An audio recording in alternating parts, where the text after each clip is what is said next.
Welcome to Visual and Stories.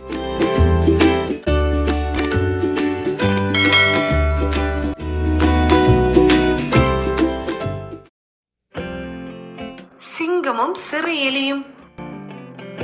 ஒரு நாள் மதிய வேளையில் சிங்கம் ஒன்று காட்டில் தூங்கிக் கொண்டிருந்தது. அங்கு வந்த எலி சிங்கத்தின் மீது குதித்து விளையாடியது. இதனால் சிங்கம் விழித்தெழுந்து கோபம் கொண்ட சிங்கம் எலியை பிடித்து, நீ எனக்கு இன்று நல்ல மதிய உணவாக போகிறாய் என்று கர்ஜித்தது. ஆனால் எலியோ சிங்கத்திடம், என்னை மன்னித்து விடுங்கள், நான் தெரியாமல் உங்கள் மீது ஏறிவிட்டேன், என்னை சாப்பிடாதீர்கள் என கெஞ்சி கேட்டது.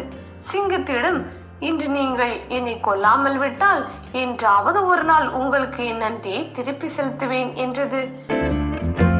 சிங்கமோ, இவ்வளவு சிறிய உடம்பை வைத்துக் கொண்டு எனக்கு நீ உதவ போகிறாயா என்று எலியை ஏளனம் செய்தது. இருந்தாலும் எலியை கொல்லாமல் போகவிட்டது.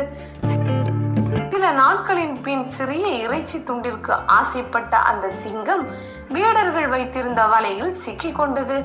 வலையில் அகப்பட்ட சிங்கம் பலமாக கர்ஜித்து அழுதது.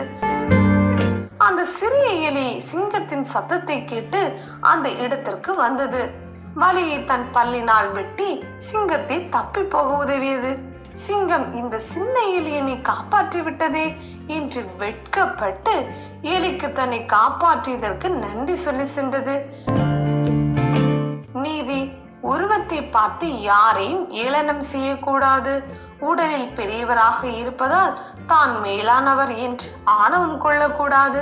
சிறிய பலமற்ற ஒருவர் தன்னிலும் பெரிய பலமான ஒருவருக்கு உதவும் சந்தர்ப்பங்களும் வரும். சிறிய துரும்பும் பால் குத்த உதவும் என்பது பழமொழி.